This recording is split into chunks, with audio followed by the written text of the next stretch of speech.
محترم ناظرین، وزارت مذہبی امور کے ترجمان عمر بٹ صاحب نے آج کچھ خاص ہدایات دی ہیں۔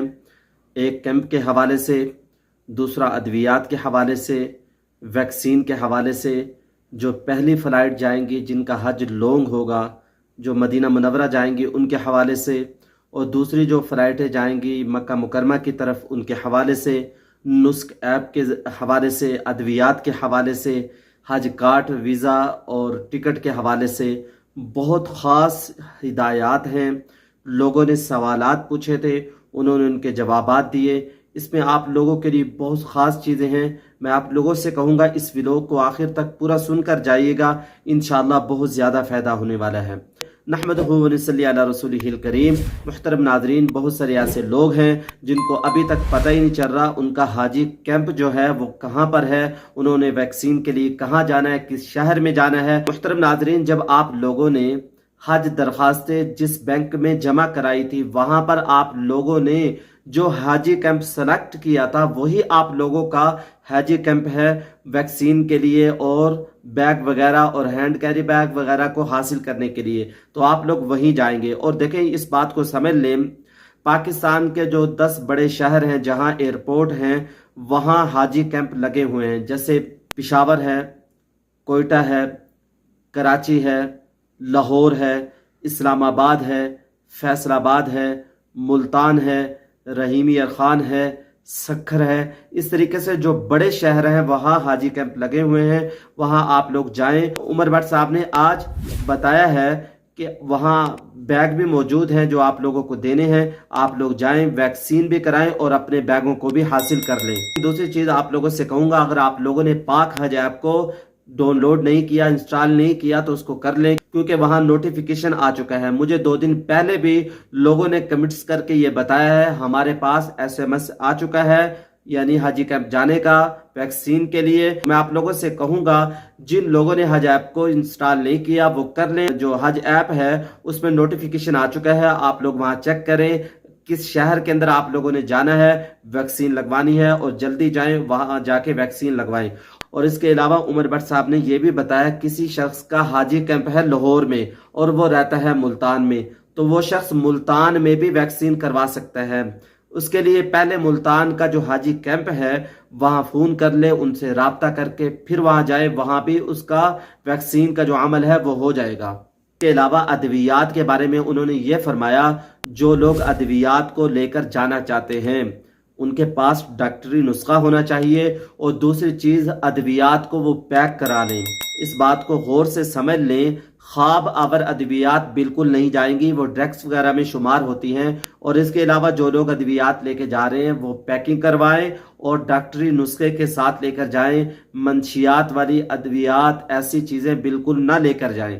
اور اس کے علاوہ انہوں نے یہ بھی بتایا حج کارڈ، ویزا، ٹکٹ، پاسپورٹ آپ لوگوں کو فلائٹ سے 2 دن پہلے مل جائے گا، اور اس کا نوٹیفیکیشن آپ لوگوں کے موبائل پہ آئے گا۔ میں آپ لوگوں سے بار بار کہہ رہا ہوں، حج ایپ کو آپ لوگ ڈاؤن لوڈ کریں، اس کو سیکھ لیں، اس پہ ساری ہدایات آپ لوگوں کو ملتی رہیں گی۔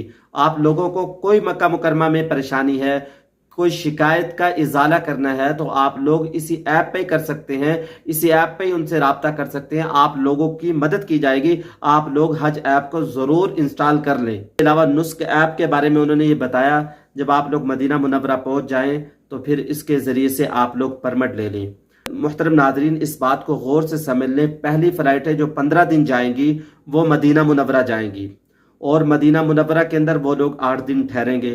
تو میں آپ لوگوں سے کہوں گا جب آپ لوگ وہاں مدینہ منورہ پہنچ جائیں تو آپ لوگوں کے پاس 8 دن ہوں گے، تو وہاں نسک ایپ کے ذریعے سے آپ لوگ ریاض الجنہ میں جانے کا پرمٹ لے لیں۔ تو نسک ایپ کو اس طریقے سے یعنی آپ لوگ استعمال کریں، جب آپ لوگ مدینہ منورہ پہنچ جائیں تو وہاں آپ لوگ پرمٹ لے لیں اور مدینہ منورہ میں ریاض الجنہ میں نماز پڑھیں، اور جب دعائیں مانگیں تو اپنی دعاؤں میں ہمیں بھی یاد رکھیے گا۔ اور اس کے علاوہ انہوں نے یہ بھی بتایا کہ پہلے 15 دن جو فلائٹیں جائیں گی وہ مدینہ منورہ جائیں گی، اور جو لوگ مدینہ منورہ جائیں گے ان کو احرام باندھنے کی کوئی ضرورت نہیں ہے۔ جب وہ مدینہ منورہ پہنچ جائیں، 8-10 دن قیام کرنے کے بعد جب وہ مکہ مکرمہ کی طرف جائیں گے تو ذوالحلیفہ سے وہ لوگ احرام باندھ کر مکہ مکرمہ کی طرف روانہ ہوں گے۔ تو آپ لوگوں کو یہاں سے احرام باندھنے کی ضرورت نہیں ہے، یہاں سے اپنے کپڑوں میں جائیں اور وہاں جا کے قیام کریں، مدینہ منورہ کی زیارتیں کریں، ریاض الجنہ میں جائیں۔ جب آپ لوگ وہاں سے روانہ ہونے لگے تو پھر آپ لوگ احرام باندھ کر آپ لوگ مکہ مکرمہ کی طرف جائیں گے۔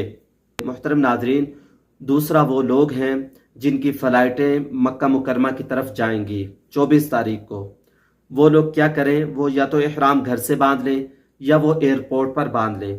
ایئرپورٹ پر بھی عمر بٹ صاحب نے یہ فرمایا ہے، وہاں کیبن موجود ہیں، یہاں احرام باندھ لیں اور نیت کر لیں، اس کے بعد 2 رکعت نفل احرام کے پڑھ لیں۔